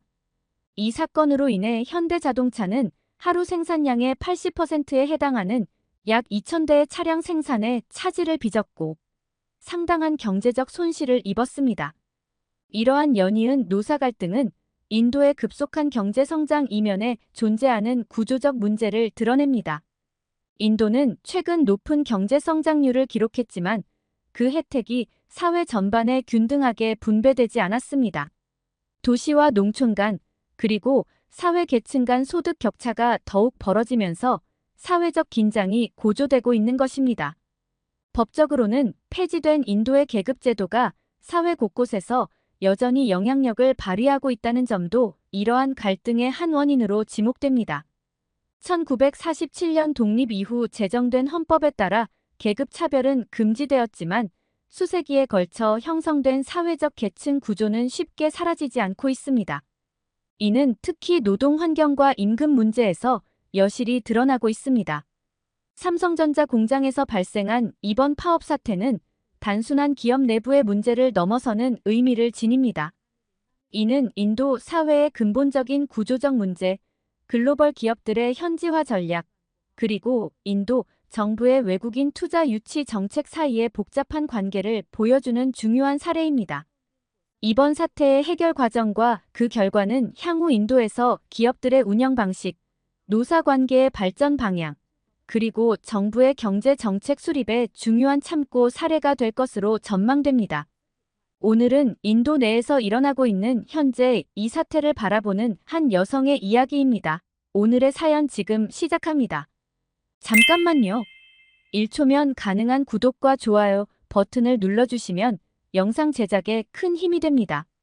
안녕하세요. 저는 인도에서 향신료로 유명한 케랄라에 살고 있는 아르차나라고 해요. 케랄라는 오래전부터 향신료의 땅으로 불리며 후추, 계피, 정향, 카다멈 등 다양한 향신료의 주요 산지로 알려져 있죠. 아름다운 자연 경관과 함께 풍부한 향신료 무역의 역사로도 유명한 이곳에서 저희 가족은 향신료 가게를 운영하고 있어요. 저희 가게는 3대째 이어온 전통 향신료 상점이에요. 어릴 적부터 저는 이 가게에서 자라났죠. 향신료의 향기와 색깔, 그리고 손님들의 북적거림이 제 일상이었습니다. 우리 가게는 골목 안쪽에 있어요. 좁은 골목을 지나면 오래된 목재문이 보이는데 그 문을 열면 향신료의 향기가 가득한 세상이 펼쳐집니다. 벽면을 따라 늘어선 나무 선반에는 수많은 유리병들이 가지런히 놓여 있어요. 그 안에는 터메릭, 커민, 코리앤더 등 다양한 향신료들이 담겨 있죠. 저는 이 가게에서 일하는 것을 좋아해요. 손님들과 이야기를 나누며 그들의 요리 비법을 듣는 것도 재미있고 향신료를 조합해 새로운 맛을 만들어내는 것도 즐겁습니다. 하지만 동시에 저는 이곳에 갇혀 있는 듯한 답답함도 느껴요. 제 오빠인 라비는 한 해외 기업의 공장에서 일하고 있어요. 그는 안정적인 월급을 받으며 자신의 미래를 설계할 수 있게 되었죠. 저도 그런 기회를 갖고 싶었지만 여성이라는 이유로 취업하기가 매우 힘들었습니다. 인도에서는 아직도 깊이 뿌리 박힌 계급 문화와 성차별이 존재해요. 일단 인도의 계급 문화에 대해 간략히 설명해 드릴게요. 인도의 계급 문화는 수천 년의 역사를 가진 카스트 제도에 뿌리를 두고 있는데요. 비록 1950년 인도 헌법에 의해 공식적으로 폐지되었지만 그 영향은 여전히 사회 곳곳에 남아있어요. 카스트 제도는 크게 4개의 주요 계급으로 나뉘어요. 바르나라는 개념인데 브라만, 크샤트리아, 바이샤, 수드라로 나뉘죠. 첫 번째로 브라만이라는 계층은 주로 종교 지도자나 학자였어요. 그리고 크샤트리아는 왕이나 군인 같은 사람들이 속한 계층이죠. 바이샤는 상인이나 농부 같은 경제 활동을 하는 계층이에요. 마지막으로 수드라는 육체 노동을 하는 사람들, 즉 가장 하위 계층이죠. 하지만 이 4가지 계층 외에도 바르나 체계 바깥에 있는 사람들이 있었어요. 이 사람들은 달리트라고 부르는데 불가촉천민이라고 해요. 이들은 역사적으로 가장 심한 차별을 받았고 마을 공동체에서도 배제되었어요. 이와 더불어 자티라는 개념도 중요한데 자티는 더 세부적으로 직업이나 지역에 따라 나뉜 집단이며 자티에 속한 사람들은 대개 부모가 속한 자티에 따라 같은 직업을 물려받았고 자티 간의 결혼도 금지되었어요. 그래서 자티는 마치 작은 사회적 집단처럼 오랫동안 이어져 왔죠. 이 제도는 직업뿐만 아니라 사회적 지위, 결혼, 그리고 심지어 일상적인 상호작용까지 영향을 미칩니다. 예를 들어 높은 카스트의 사람들은 낮은 카스트의 사람들과 식사를 함께 하는 것을 꺼리는 경우가 많아요. 교육과 취업 기회에서도 이런 차별이 존재합니다. 2019년 인도 정부의 보고서에 따르면 공공부문 일자리의 약 70%를 상위 카스트가 차지하고 있어요. 이는 단순한 숫자 이상의 의미를 갖습니다. 상위 카스트가 대부분의 권력과 영향력 있는 자리를 차지하고 있다는 뜻이기 때문이죠. 반면 하위 카스트와 달리트는 여전히 낮은 임금의 비숙련 노동에 종사하는 경우가 많아요. 이들은 종종 위험하고 비위생적인 환경에서 일하며 법적 보호도 제대로 받지 못하는 경우가 많습니다. 예를 들어 하수도 청소부의 대부분이 달리트 출신인데 이들은 적절한 안전장비 없이 일하다 사고를 당하는 일이 빈번해요. 교육 분야의 격차도 심각합니다. 상위 카스트 출신 학생들은 대부분 좋은 사립학교에 다니며 양질의 교육을 받습니다. 반면 하위 카스트 학생들은 시설이 열악한 공립학교에 다니는 경우가 많죠. 이런 교육의 질 차이는 나중에 대학 입학과 취업으로 이어져 불평등의 악순환을 만들어냅니다. 특히 농촌 지역에서는 이런 차별이 더욱 두드러져요. 2020년 옥스팜의 보고서에 따르면 달리트 여성의 문맹률은 상위 카스트 여성에 비해 2배 이상 높았습니다. 이는 단순히 글을 읽고 쓸 수 있느냐의 문제를 넘어서 정보에 대한 접근성과 사회 참여 기회의 차이를 의미해요. 정부에서는 이런 불평등을 해소하기 위해 할당제를 실시하고 있어요. 이는 교육기관과 공공부문 일자리의 일정 비율을 하위 카스트와 달리트에게 할당하는 제도입니다. 예를 들어 대학 입학 정원의 27%는 기타 후진 계층에게, 15%는 지정 카스트에게, 7.5%는 지정 부족에게 할당되어 있죠. 하지만 이 정책은 상위 카스트의 반발을 사고 있어요. 그들은 이 제도가 역차별이라고 주장합니다. 또한 실질적인 효과에 대해서도 논란이 있어요. 할당제로 입학이나 취업은 했지만 실제 학교나 직장에서 여전히 차별과 편견에 시달리는 경우가 많기 때문이죠. 더구나 이 할당제의 혜택이 정작 가장 도움이 필요한 계층에게 돌아가지 않는다는 비판도 있어요. 하위 카스트 내에서도 상대적으로 부유한 가정의 자녀들이 이 혜택을 독점한다는 거죠. 이로 인해 같은 카스트 내에서도 빈부 격차가 더욱 벌어지는 현상이 나타나고 있습니다. 이런 복잡한 현실 속에서 저 같은 젊은 세대는 딜레마에 빠져 있어요. 한편으로는 공정한 경쟁을 원하지만 다른 한편으로는 수백 년 동안 누적된 불평등을 어떻게 해소할 수 있을지 고민하게 됩니다. 카스트 제도가 공식적으로는 폐지되었지만 그 영향력은 여전히 우리 사회 곳곳에 남아있어요. 제조업 분야에서도 이러한 차별은 여전히 존재해요. 특히 여성에 대한 차별이 두드러지죠. 저도 오빠처럼 공장에서 일하고 싶었지만 여러 가지 제약 때문에 불가능했어요. 가장 큰 걸림돌은 1948년에 제정된 공장법이에요. 이 법은 여성이 오후 7시부터 오전 6시까지 야간 근무하는 것을 금지하고 있어요. 물론 이 법의 원래 취지는 여성을 보호하기 위한 것이었지만 현실에서는 오히려 여성의 취업 기회를 제한하는 결과를 낳고 있죠. 게다가 많은 공장들이 여성 근로자를 위한 화장실, 탈의실 등 별도의 시설을 갖추는 데 드는 비용을 부담스러워해요. 이 때문에 아예 여성 채용을 꺼리는 경우도 많아요. 실제로 인도 노동력 조사에 따르면 제조업 분야에서 여성의 고용 비율은 겨우 20% 정도에 불과해요. 이런 상황에서 저는 늘 오빠를 부러워했어요. 오빠는 안정적인 직장에서 일하며 미래를 계획할 수 있지만 저는 그런 기회조차 얻지 못하고 있으니까요. 하지만 최근 들은 소식은 저를 놀라게 했어요. 오빠의 공장은 아니지만 인근의 다른 공장에서 파업이 일어났다는 소식을 들었어요. 처음에는 무슨 일인가 궁금했죠. 알고 보니 임금 인상을 요구하는 파업이었어요.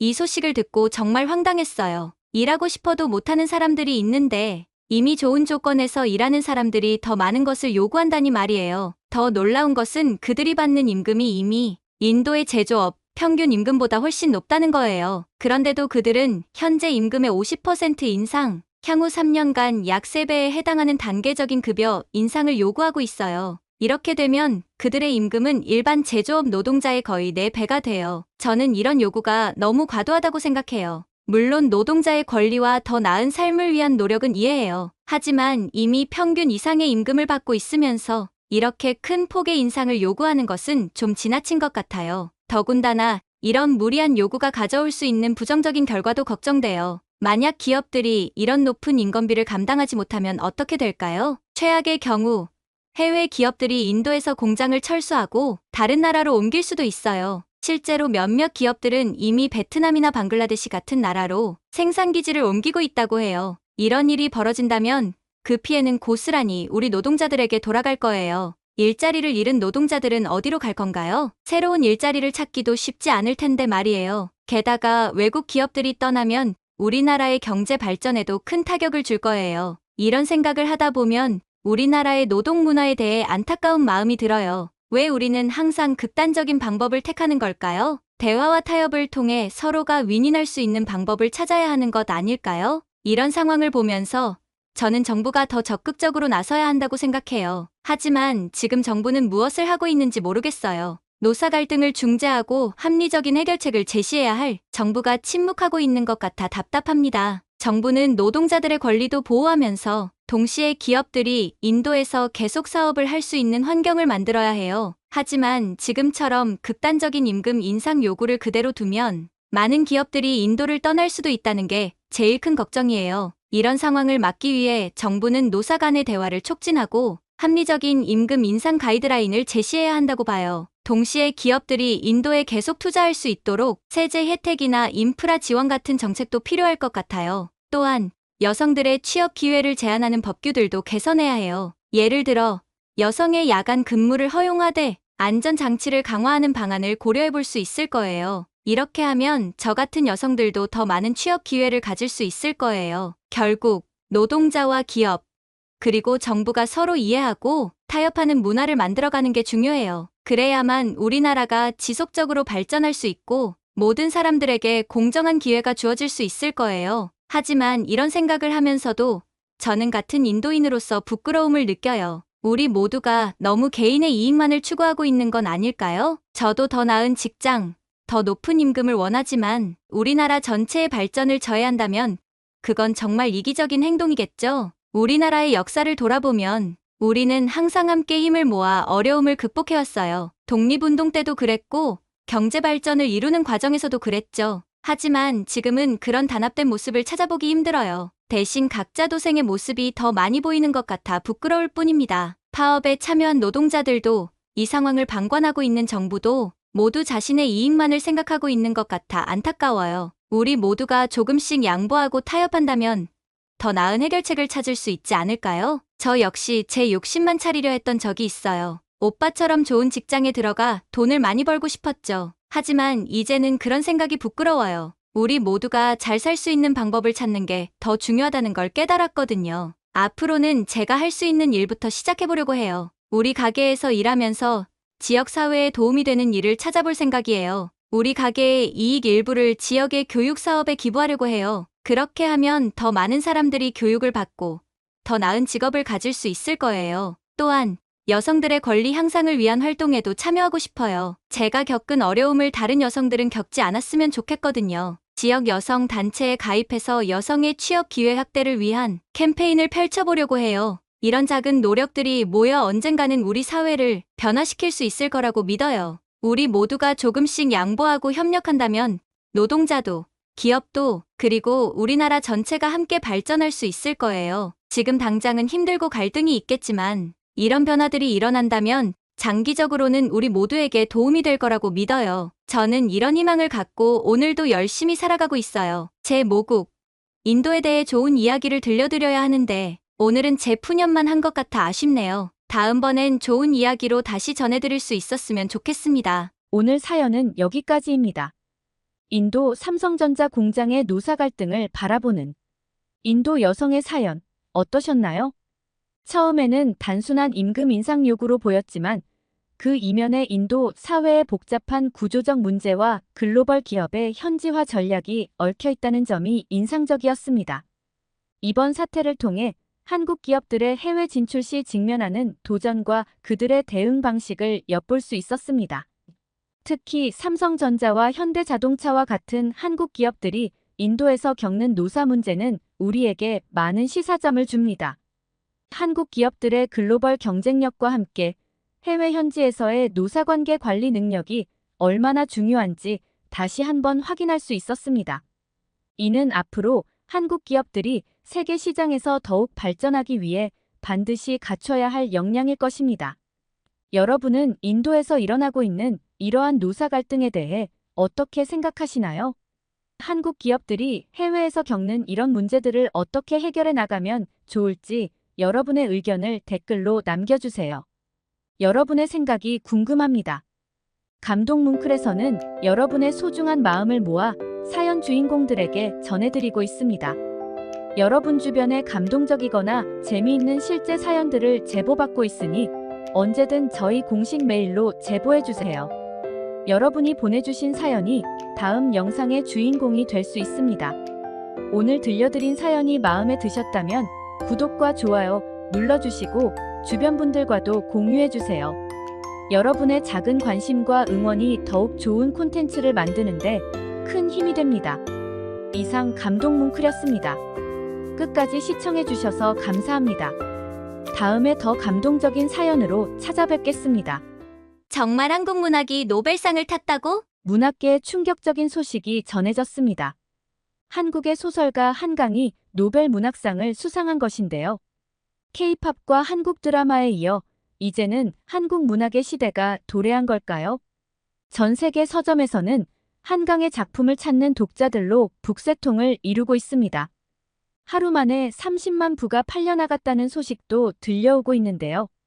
영국, 프랑스, 미국 등 주요 국가의 문학계에서는 한국 문학의 독특한 매력에 대해 열띤 토론이 벌어지고 있습니다. 하지만 모든 이들이 이런 변화를 반기는 것은 아닙니다. 일부에서는 한국 문학의 급부상에 대해 의문을 제기하고 있죠. 특히 전통적인 문학 강국들의 반응이 예사롭지 않은데요. 오늘은 이런 격변의 한가운데 있는 영국 문학계의 이야기를 전해주실 문학평론가의 생생한 현장 목소리를 들어보겠습니다. 오늘의 사연 지금 시작합니다. 잠깐만요. 1초면 가능한 좋아요 버튼을 눌러주시면 영상 제작에 큰 힘이 됩니다. 저는 런던의 한적한 노팅힐 지역에 살고 있는 28살 엠마 브라운이라고 해요. 평범한 문학 평론가였죠. 그러다 하루아침에 제 인생이 180도 뒤집혔어요. 제 인생을 뒤흔든 건 다름 아닌 한 권의 책이었답니다. 그것도 한국 소설이었죠. 한국 소설이라고? 하고 놀라셨다면 제 반응과 똑같으셨네요. 그날도 여느 때와 다름없이 차가운 비가 내리는 런던의 아침이었어요. 저는 평소처럼 아늑한 서재에서 새로 들어온 평론 의뢰책들을 살펴보고 있었죠. 그때 눈에 들어온 낯선 이름의 책, 채식주의자. 저자는 한강이라는 한국 작가였어요. 또 뭔가 특이한 걸 내놓은 모양이군 하고 생각하며 책을 펼쳤는데 그 순간 제 인생이 바뀌었다고 해도 과언이 아니에요. 첫 문장부터 저를 사로잡더라고요. 마치 누군가가 제 영혼을 잡아끄는 것 같았어요. 밤새 책을 읽었죠. 눈을 뗄 수가 없었어요. 한 여자의 꿈에서 시작된 이야기가 어떻게 그렇게 깊고 강렬할 수 있는지. 마지막 페이지를 덮었을 때 저는 그만 눈물을 흘리고 말았답니다. 다음 날 출근길에 만난 동료 톰에게 흥분해서 이야기했어요. 톰, 너 어젯밤에 뭐 했어? 그냥 평소처럼 TV 보다 잤는데. 아, 그래? 난 한국으로 여행을 다녀왔어. 뭐라고? 무슨 말도 안 되는 소리야. 톰의 눈이 동그랗게 커졌죠. 저는 웃으며 대답했어요. 아니, 책으로 말이야. 한국 소설을 읽었는데 정말 놀라웠어. 그리고는 제가 읽은 채식주의자에 대해 열정적으로 설명하기 시작했죠. 그날 이후로 제 삶은 조금씩 변하기 시작했어요. 채식주의자에 대해 더 알고 싶어진 저는 작품의 배경을 파헤치기 시작했죠. 놀랍게도 이 소설은 2016년 맨부커 인터내셔널 상을 수상한 작품이더라고요. 한강 작가의 문체에 대해 알아갈수록 더 빠져들었어요. 단아하면서도 시심 어린 문체, 그리고 밀도 있는 구성력, 이런 특별한 매력이 어쩌면 제가 그토록 이 작품에 매료된 이유였는지도 모르겠어요. 점점 더 한국 문학에 대한 관심이 깊어졌죠. 평론 의뢰가 들어오면 한국 작품을 자청해서 맡았고, 주말이면 한국문화센터에 가서 언어도 배우기 시작했어요. 한강의 다른 작품들도 찾아 읽었고, 다른 한국 작가들의 작품도 탐독했답니다. 몇 달 뒤, 제가 쓴 한국 문학평론이 유명 문예지에 실렸어요. 그 글이 꽤나 반향을 일으켰나 봐요. 동료들의 시선이 달라지는 게 느껴졌거든요. 어떤 이들은 부러워했고 또 어떤 이들은 의아해했죠. 엠마, 갑자기 한국 문학에 꽂힌 이유가 뭐야? 라고 물어보는 사람도 있었어요. 하지만 저는 개의치 않았어요. 오히려 더 열심히 공부했죠. 한국 현대사도 파고들고 다른 작가들의 작품도 찾아 읽었어요. 노벨 문학상 수상 소식이 전해진 그날, 런던의 하늘은 유난히 맑았어요. 마치 축하라도 하듯 햇살이 찬란했죠. 평소엔 지하철역까지 걸어가는 길이 지루하기만 했는데 그날은 발걸음이 절로 경쾌해지더라고요. 출판사에 도착하자마자 사무실이 술렁이고 있었어요. 모두들 한강 작가의 노벨상 수상 소식에 대해 이야기하고 있었죠. 엠마, 너 이거 들었어? 동료 제인이 흥분한 목소리로 물었어요. 응, 믿을 수가 없어. 저도 못지않게 들뜬 목소리로 대답했답니다. 그때 편집장인 로버트가 저를 불렀어요. 엠마, 내 방으로 좀 와보게. 그의 목소리에서 뭔가 심상치 않은 기운이 느껴졌어요. 조금 긴장된 마음으로 그의 사무실로 향했죠. 자네가 우리 출판사에서 한국 문학을 가장 잘 아는 사람일세. 로버트가 말을 꺼냈어요. 그래서 말인데, 한강의 노벨상 수상에 대한 특별 칼럼을 자네가 맡아주었으면 해. 어떤가? 순간 머릿속이 하얘졌어요. 기쁨과 부담감이 동시에 밀려왔죠. 정말 영광이에요, 로버트. 하지만 제가 망설이자 로버트가 말을 이었어요. 걱정 마. 자네라면 잘 해낼 거야. 이건 자네에게 큰 기회가 될 거네. 사무실을 나오는 순간 머릿속에서 수많은 생각이 폭포수처럼 쏟아졌어요. 어떻게 써야 할까? 한강의 문학 세계를 어떻게 담아낼 수 있을까? 그때 제 책상 위에 놓인 채식주의자가 눈에 들어왔어요. 그래, 바로 이거였어요. 이 책으로 시작해야 했죠. 그날 밤 저는 늦게까지 불을 밝히고 글을 썼어요. 한강의 작품 세계, 그녀의 독특한 문체, 그리고 한국 문학이 세계 문학계에 미친 영향까지 모든 것을 담아내려 노력했죠. 글을 쓰면서 문득 깨달았어요. 제가 한국 문학에 빠진 이유를. 그것은 단순히 새로운 것에 대한 호기심이 아니었어요. 한국 문학이 가진 깊이 있는 통찰력, 세상을 바라보는 독특한 시선, 그리고 인간 내면의 복잡한 감정을 섬세하게 표현하는 능력, 이 모든 것이 저를 매료시켰던 거예요. 칼럼을 마무리하며 저는 한강의 말을 인용했어요. 문학은 질문을 던지는 것이라고요. 그리고 덧붙였죠. 한국 문학은 지금 전 세계에 새로운 질문을 던지고 있습니다. 우리는 이제 그 질문에 귀 기울일 준비가 되어 있나요? 다음 날, 제 칼럼은 신문의 일면을 장식했어요. 그리고 예상치 못한 반응이 쏟아지기 시작했죠. 전화가 쉴 새 없이 울렸고, 이메일함은 순식간에 가득 찼어요. 그 중에는 칭찬도 있었지만, 의외의 비판도 있었답니다. 특히 한 통의 이메일이 제 눈길을 끌었어요. 발신인은 켄지 타나카, 일본의 유명 문학 평론가였죠. 그의 메시지는 간단했어요. 브라운 씨, 당신의 칼럼에 대해 논의하고 싶습니다. 내일 오후 3시, 트라팔가 광장의 카페에서 만나는 게 어떨까요? 그 순간, 저는 이 만남이 제 인생의 또 다른 전환점이 될 거란 걸 직감했어요. 그리고 그 예감은 적중했죠. 다음 날, 저는 긴장된 마음으로 트라팔가 광장으로 향했어요. 켄지 타나카와의 만남이 어떤 결과를 가져올지 전혀 예상할 수 없었거든요. 카페에 도착하자 그는 이미 와서 기다리고 있었어요. 날카로운 눈빛의 중년 남성이었죠. 브라운 씨, 반갑습니다. 그가 먼저 말을 걸어왔어요. 타나카 씨, 저도 반갑습니다. 제 칼럼에 관심 가져주셔서 감사해요. 제가 대답했죠. 대화는 곧바로 본론으로 들어갔어요. 한국 문학의 노벨상 수상에 대해 어떻게 생각하시나요? 켄지가 물었어요. 저는 솔직하게 제 생각을 말했죠. 놀랍고 감동적이에요. 한국 문학이 세계적으로 인정받은 거잖아요. 그의 표정이 살짝 일그러졌어요. 과대평가된 것 아닐까요? 일본 문학이 훨씬 더 오랜 역사와 깊이를 가지고 있는데 말이죠. 그의 말에 저는 잠시 당황했지만 곧 마음을 다잡았어요. 타나카 씨, 문학의 가치는 역사의 길이로만 판단할 수 없다고 봐요. 한강의 작품이 가진 독특한 시선과 표현력, 그리고 인간 내면을 파고드는 깊이, 이런 것들이 세계적으로 인정받은 거라고 생각해요. 켄지의 눈빛이 더욱 날카로워졌어요. 당신은 한국 문학의 어떤 점이 그렇게 특별하다고 생각하나요?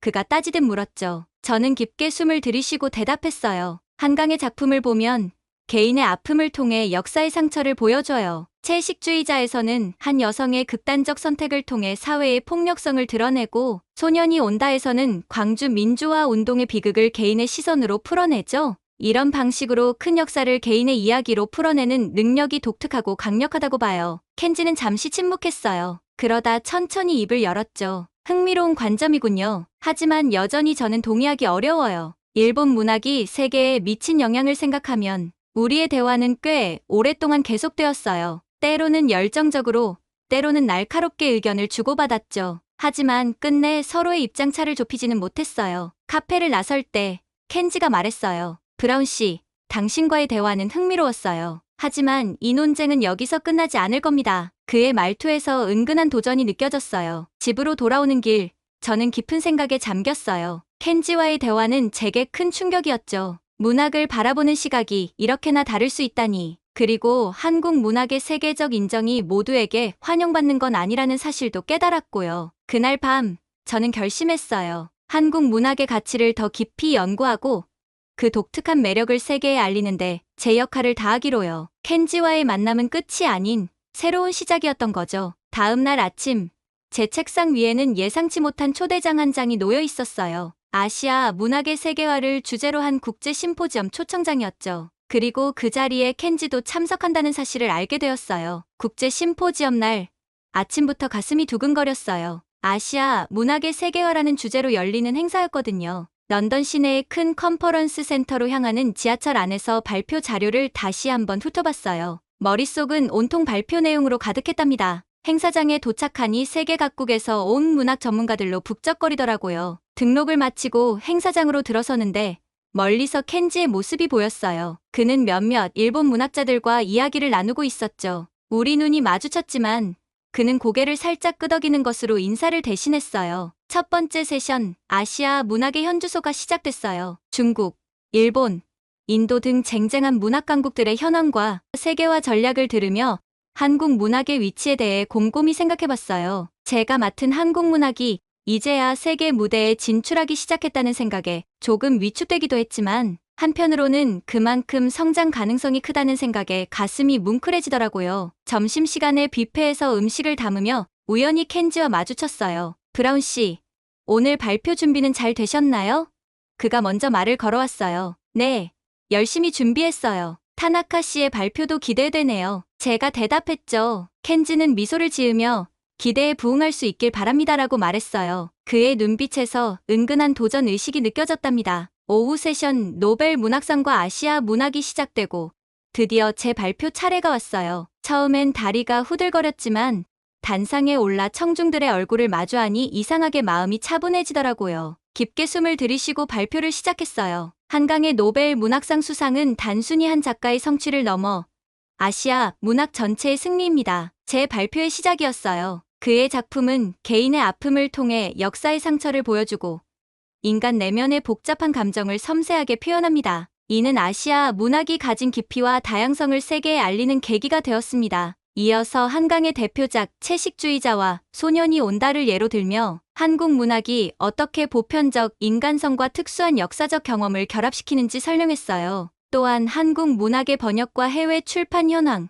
그리고 앞으로의 과제에 대해서도 이야기했죠. 발표를 마치고 나니 청중들의 반응이 꽤 좋아 보여서 안도의 한숨을 쉬었어요. 하지만 곧 긴장된 질문 시간이 시작됐죠. 여러 날카로운 질문들이 쏟아졌어요. 그 중에서도 켄지의 질문이 가장 인상적이었답니다. 브라운 씨, 한국 문학의 성과를 인정합니다. 하지만 그것이 아시아 문학 전체를 대표할 수 있을까요? 각국의 고유한 문학적 전통과 가치는 어떻게 평가해야 할까요? 순간 당황했지만 곧 마음을 다잡고 대답했어요. 물론 한국 문학의 성과가 아시아 문학 전체를 대표한다고 볼 순 없겠죠. 하지만 이를 통해 세계가 아시아 문학에 주목하게 된 것은 분명합니다. 이제 우리의 과제는 각국의 고유한 문학적 가치를 서로 인정하고 그 다양성을 세계에 알리는 것이라고 생각합니다. 한강의 수상을 계기로 더 많은 아시아 작가들이 세계 무대에서 주목받을 수 있는 기회가 열렸다고 봅니다. 제 대답을 듣고 청중들의 표정이 밝아지는 걸 보니 뿌듯했어요. 심포지엄이 끝나고 나니 여러 참가자들이 다가와 호평을 해주더라고요. 한 미국 학자는 제 발표가 아시아 문학의 가능성을 잘 보여줬다고 말해주었고, 프랑스 출신의 출판인은 앞으로 한국 문학에 더 관심을 가지겠다고 했죠. 그날 밤,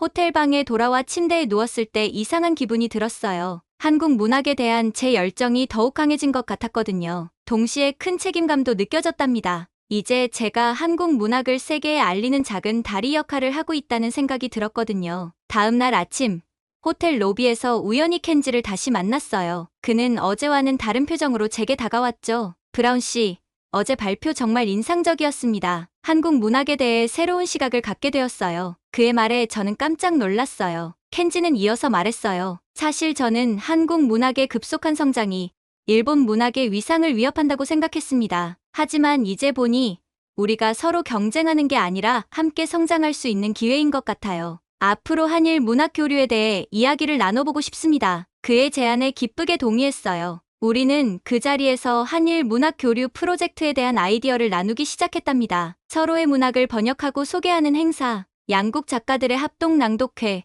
문학 기행 프로그램 등 다양한 아이디어가 오갔죠. 런던으로 돌아오는 비행기 안에서 이번 심포지엄이 제 인생의 큰 전환점이 될 거란 생각이 들었어요. 한국 문학을 사랑하는 평론가에서 이제는 아시아 문학의 세계화를 위해 노력하는 문화 중개자로 제 역할이 확장된 것 같았거든요. 비행기 창밖으로 보이는 구름을 바라보며 생각했어요. 이제 시작이구나. 가슴이 설렘으로 가득 찼답니다. 앞으로 어떤 도전과 기회가 기다리고 있을지 기대와 설렘으로 잠 못 이루는 비행이었어요. 런던으로 돌아온 후 제 일상은 완전히 바뀌었어요. 심포지엄에서의 경험이 저를 새로운 사람으로 만든 것 같았죠. 매일 아침 일어나면 한국 문학 관련 뉴스부터 찾아보는 습관이 생겼답니다. 어느 날 출판사에서 한국 현대 문학 선집을 영어로 번역해 출간하는 큰 프로젝트를 제안받았어요. 편집장 로버트가 제게 이 일을 맡아달라고 하더라고요. 제가 한국 문학을 가장 잘 이해한다고 생각한다면서요. 그 말에 가슴이 뛰었지만 동시에 현실적인 고민에 부딪혔어요. 제 한국어 실력으로 과연 번역을 제대로 할 수 있을지 걱정되더라고요. 그때 켄지에게서 연락이 왔어요. 한일 문학 교류 프로젝트와 관련해 도쿄에서 행사를 준비 중이니 와달라고 하더라고요. 고민 끝에 도쿄행을 결심했어요. 아시아 문학의 현장을 직접 경험해보고 싶었거든요. 도쿄에 도착하자마자 켄지가 저를 맞이했고 그날 저녁 중요한 모임이 있다고 했어요. 한국 작가들도 온다고 하더라고요. 도쿄의 한 전통 료칸에서 열린 그 모임에는 한국과 일본의 유명 작가들, 출판인들이 한자리에 모였어요. 처음에는 어색한 분위기였지만 문학 이야기가 시작되자 금세 열기가 고조되었어요. 한국의 한 중견 작가가 문학의 힘에 대해 이야기했고 일본 작가들도 공감을 표했죠. 켄지가 제게 서양인의 시각에서 본 한국 문학의 매력에 대해 이야기해달라고 했어요. 저는 한국 문학의 가장 큰 매력이 보편성과 특수성의 절묘한 조화라고 말했어요. 한국의 특수한 역사와 문화를 배경으로 하면서도 인간의 보편적인 감정과 고뇌를 섬세하게 그려내는 점이 세계인의 공감을 얻는 비결이라고 설명했죠. 제 말에 모두가 깊이 공감해주는 것 같았어요. 한 일본 출판인이 다가와 제 시각이 새로운 영감을 준다고 말해주었고 앞으로 한국 문학에 더 관심을 가지겠다고 했죠. 그 순간 제가 문화의 가교 역할을 하고 있다는 생각에 가슴이 뭉클해졌어요. 도쿄에서의 경험은 제게 큰 영감을 주었어요. 런던으로 돌아오는 비행기 안에서 한국 문학 선집 프로젝트에 대한 아이디어가 샘솟더라고요. 노트북을 꺼내 열심히 기획안을 작성했죠. 비행기에서 내릴 때쯤엔 대략적인 윤곽이 잡혔답니다. 출판사로 돌아가자마자 로버트에게 제 기획안을 제출했어요. 와우, 엠마, 이건 정말 대단해요. 로버트의 눈이 반짝였죠. 당신이 이 프로젝트의 총괄 디렉터를 맡아주면 좋겠어요. 그의 제안에 기쁘게 수락했답니다. 프로젝트는 순조롭게 진행되는 듯했어요. 한국의 출판사들과 연락을 주고받으며 작품 선정 작업을 시작했고 영국의 유명 번역가들과도 협업을 시작했죠. 하지만 얼마 지나지 않아 첫 번째 난관에 부딪혔어요. 선정된 작품 중 하나가 한일 관계의 민감한 역사를 다루고 있었거든요. 일본 측에서 이 작품의 출간에 대해 우려의 목소리를 냈답니다. 켄지로부터 온 이메일을 읽고 있자니 머리가 지끈거리더라고요. 어떻게 하지? 한숨이 절로 나왔어요. 고민 끝에 작가와 직접 대화를 나누기로 했어요. 화상 통화로 만난 작가는 제 예상과 달리 매우 온화한 분이셨죠. 브라운 씨, 제 작품이 논란이 될 줄은 몰랐습니다. 하지만 이것이 바로 문학의 힘 아닐까요?